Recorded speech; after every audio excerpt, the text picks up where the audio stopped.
Hello everyone, एक बार फिर से आपका स्वागत है हमारे इस चैनल पे। और आज एक छोटा सा टॉपिक मैं आपके सामने लेकर के आई हूँ, जहाँ पे हम सिर्फ उसका मतलब समझेंगे जो टॉपिक आज हम डिस्कस करने वाले हैं। तो आज का जो टॉपिक है जिसके बारे में हम छोटा सा डिस्कशन लेके आए हैं, that is your elasticity of supply. कि सप्लाई की इलास्टिसिटी होती क्या है, किसको कहा जाता है इलास्टिसिटी ऑफ सप्लाई। देखिए, सप्लाई हमने जब पढ़ा था तब हमने जाना था, या फिर आप कह लीजिए जब हमने डिमांड का पूरा टॉपिक किया था उसमें भी इलास्टिसिटी ऑफ डिमांड हमने डिस्कस किया था। अब वहाँ हमने देखा था कि भाई प्राइस में चेंज होने के कारण कितना उसकी डिमांड को आप कम ज़्यादा कर पा रहे हो, कितना उसमें चेंज ला पा रहे हो, कितना उसको खींच पा रहे हो या उसको कम कर पा रहे हो, that is what, that is elasticity of demand. यह उसी तरीके से इलास्टिसिटी ऑफ सप्लाई का मतलब भी यही होता है कि आप उसके प्राइस में चेंज आने के कारण सप्लाई में कितना चेंज कर पा रहे हो या उसमें कितना चेंज आ रहा है। जब आप उसका मेजर करते हो, जब आप उसको मेजर करते हो तो वो कहलाता है इलास्टिसिटी ऑफ सप्लाई। अब इसका मतलब क्या है, लेट्स सपोज आप जो हो एक सप्लायर हो किसी एक प्रोडक्ट के। आपको पता है कि भैया प्राइस अगर कम है तो मैं कोशिश करूँगा कि मैं अभी ना बेचूँ। अगर मेरे पास कुछ ऐसे प्रोडक्ट्स हैं जैसे आज इस साल के सीज़न में हुआ था, जैसे नींबू थे, नींबू का प्राइस जो था एकदम से हाई था, तो लोग सोच रहे थे हाई है तो जितना हो सके मैं मार्केट में लाऊं ताकि और लोग खरीद लें। वहीं अगर प्राइस कम होता तो वो ज़्यादा इनिशिएटिव नहीं लेते। प्राइस कम होने के कारण एज अ सप्लायर मैं सोचता हूँ या सोचूंगी कि भाई अभी मैं कम सप्लाई करूँ, फ्यूचर में जब इसका प्राइस बढ़ जाएगा तब मैं इसको बेच दूंगी। मैंने अभी खरीद के रख लिया, अब फ्यूचर में जब प्राइस बढ़ेगा मैं तब बेचूंगी, तभी तो मेरा प्रॉफिट होगा। जहाँ आप बात डिमांड की करते हो तो वहाँ पे इसका जो है रिलेशनशिप उल्टा होता है।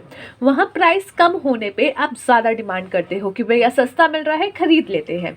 और अगर प्राइस ज़्यादा होता है तो आप कम डिमांड करते हो कि भैया आपकी पॉकेट अलाउड नहीं कर रही है।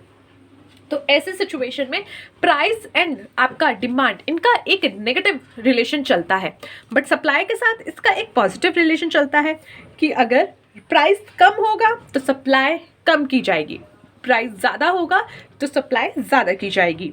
तो यानी जहाँ तुम जाओगे वहाँ हम जाएंगे वाला कॉन्सेप्ट यहाँ सप्लाई में आ जाता है कि अगर प्राइस बढ़ रहा है तो सप्लाई भी बढ़ेगी।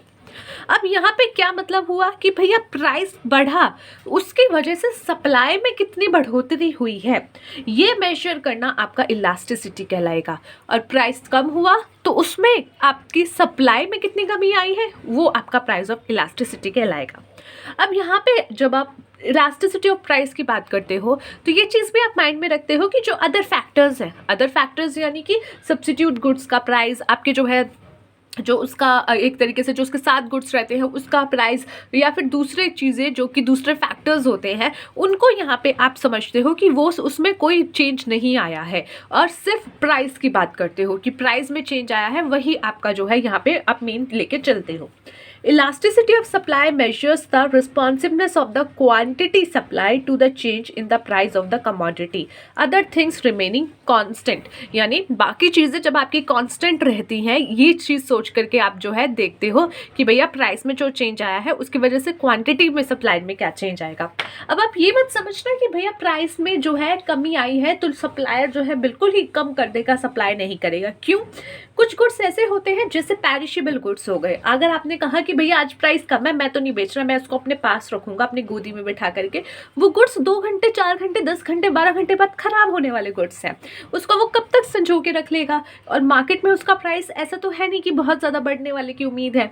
तो इस टाइप में जो है आपको सप्लाई करनी ही पड़ जाती है। जैसे दूध, दही, लस्सी, मक्खन, ये सब चीज़ें क्या है, पैरिशेबल गुड्स हैं। ये आप ज़्यादा टाइम तक स्टोर करके नहीं रख पाओगे, आपको जो है मार्केट में डालना ही पड़ेगा। तो इसीलिए सप्लायर इन सब चीज़ों में, या कुछ ऐसे प्रोडक्ट्स जो कि पैरिशेबल प्रोडक्ट्स हैं, इनका भले ही प्राइस कम हो या नॉर्मल हो, वो इसकी सप्लाई करेंगे ही करेंगे। या फिर जो है उसका प्राइस में अगर थोड़ी सी एक आपको उम्मीद भी है कि बढ़ जाएगा आने वाले टाइम में, तो भी वो जो है उसको संजो के नहीं रख पाएंगे, क्योंकि उनको पता है कि भैया 1 महीने बाद प्राइस बढ़ेगा, 1 महीने तक मैं इसको स्टोर नहीं कर सकता। तो इसीलिए ऐसे कुछ प्रोडक्ट्स भी होते हैं जिसमें आपको जो है प्राइस अगर कम भी है तो वहाँ पे ज़्यादा, यहाँ पे आपको दिखेगा नहीं, इलास्टिसिटी आपको ज़्यादा नहीं दिखेगी। इलास्टिसिटी यानी कि आप उसको कितना खींच पा रहे हो, कितना जो है उसको संजो के रख पा रहे हो कि बाद में हम डालेंगे मार्केट में, नहीं। Elasticity shows the proportionate change in the quantity supply due to proportionate change proportionate change in the quantity supplied. अब इलास्टिसिटी क्या दिखाती है? इलास्टिसिटी दिखाती है कि कितना चेंज हुआ है क्वांटिटी सप्लाई में, किसके कारण? अगर आपका प्राइस चेंज हो जाता है, यानी कमोडिटी का प्राइस चेंज होने के कारण, ध्यान दीजिएगा फैक्टर क्या है, यहाँ पे सप्लाई का जो भी आप प्रोडक्ट सप्लाई कर रहे हो उसका प्राइस, तो उसके प्राइस में जो चेंज आ रहा है उसकी वजह से कितना प्रोपोर्शनेट चेंज आपकी क्वांटिटी में आ रहा है, ये चीज़ आप यहाँ पे जानते हो अपने इलास्टिसिटी ऑफ सप्लाई में। तो ये तो था आज का इस छोटा सा टॉपिक। आगे के क्वेश्चंस में हम देखेंगे आगे की वीडियोस में कि इसको कैलकुलेट कैसे करते हैं। तब तक के लिए take care of yourself and take care of your health.